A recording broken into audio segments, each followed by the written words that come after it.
Basically एक story है, कुछ पोइट्री है बीच में, महाभारत पे बेस्ड है, बट ये एक्चुअल महाभारत से रिलेट नहीं करती है, ये बट एक इमेजिनेशन है। तो आप इमेजिन करिए कि महाभारत का युद्ध होने वाला है, एक तरफ पांडव, एक तरफ कौरव खड़े हैं। भगवान के सारथी बने हुए हैं अर्जुन के, और कहते हैं कि यार क्यों ना एक बार और दुर्योधन को मौका देके देख लिया जाए, हो सकता है ये मान जाए। और भगवान किसको पता था कि दुर्योधन को अगर कोई मना सकता है तो वो सिर्फ कर्ण है, बाकी उसे कोई मना नहीं सकता। तो भगवान कृष्ण कहते हैं दुर्योधन से कि समझाओ अपने मित्र को राधे, कि समझाओ अपने मित्र को राधे, ये युद्ध अभी भी टल सकता है। कि समझाओ अपने मित्र को राधे, ये युद्ध अभी भी टल सकता है। तुम 5 गांव पे मना लो दुर्योधन को, यह धर्म अभी भी रुक सकता है।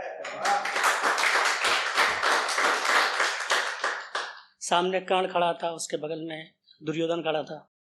दुर्योधन भगवान कृष्ण की बात सुन के झल्ला जाता है और कहता है कि धर्म की बात ये हमको बतलाएंगे।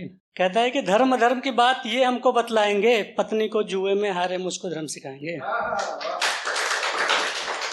कि धर्म की बात ये हमको बतलाएंगे, पत्नी को जुए में हारे मुझको धर्म सिखाएंगे। द्रौपदी ने इंद्रप्रस्थ में मेरा अपमान किया, द्रौपदी ने इंद्रप्रस्थ में मेरा अपमान किया, अंधे का बेटा कह के एक राजा का अपमान किया। और तुम ही बताओ कान्हा, कोई कैसे चुप रह सकता है? पिता को कोई अपमान करे और बेटा चुप रह सकता है?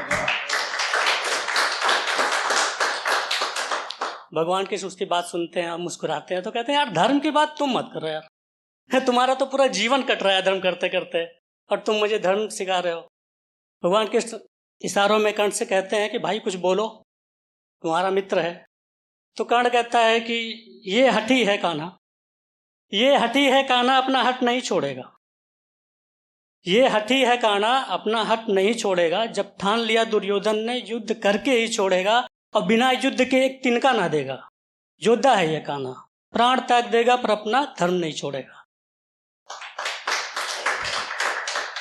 भगवान किस कहते हैं यार सब धर्म की राह पे हैं, लगता है मैं ही भटका हुआ हूं। ठीक है, अगर युद्ध ही एकमात्र विकल्प है तो युद्ध ही सही।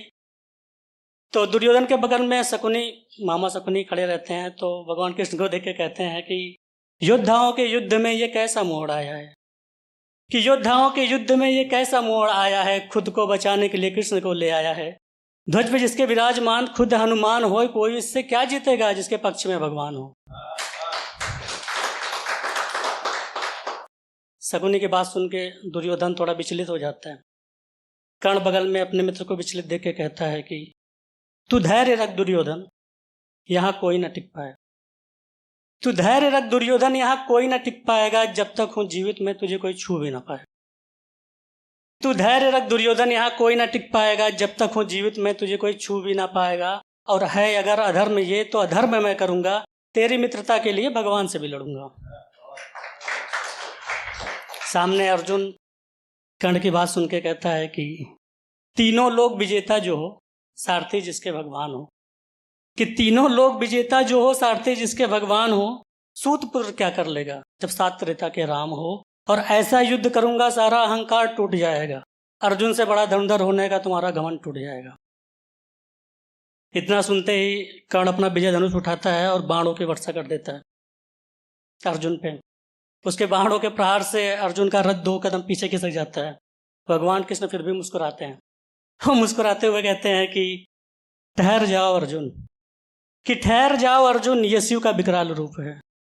कि ठहर जाओ अर्जुन, यशु का विकराल रूप है, जाना नहीं तुमने जिसे वो महारथी कर्ण है।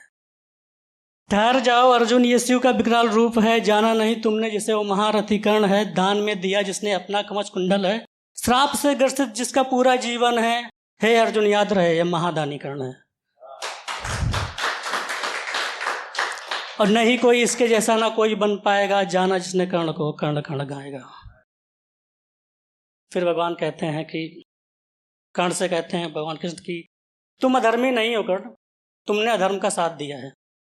कि तुम अधर्मी नहीं हो कर्ण, तुमने अधर्म का साथ दिया है। गलती बस इतनी है, तुमने दुर्योधन का साथ दिया है, और धर्म को बनाए रखने के लिए ऐसा करना होगा। हे अर्जुन उठाओ धनुष, तुम्हें कर्ण का वध करना होगा। और फिर आपको पता है कि कर्ण का वध हो जाता है। शाम होता है, लोग मिलते हैं, तो लोग पूछते हैं कि भाई क्या हुआ, अर्जुन ने कैसे कर्ण को मारा। तो बर्बरी जो ऊपर बैठ के सब देख रहा होता है तो कहता है कि व्यंग में कहता है कि कोई योद्धा था, किसी को योद्धा बताया गया। कोई योद्धा था, किसी को योद्धा बताया गया। कोई काबिल था, किसी को काबिल दिखाया गया। और अर्जुन में इतना सामर्थ्य नहीं कि अकेले कर्ण को मार सके। वो तो माधव की माया थी, नियत कर्ण पे बाण चलाया गया। Thank you.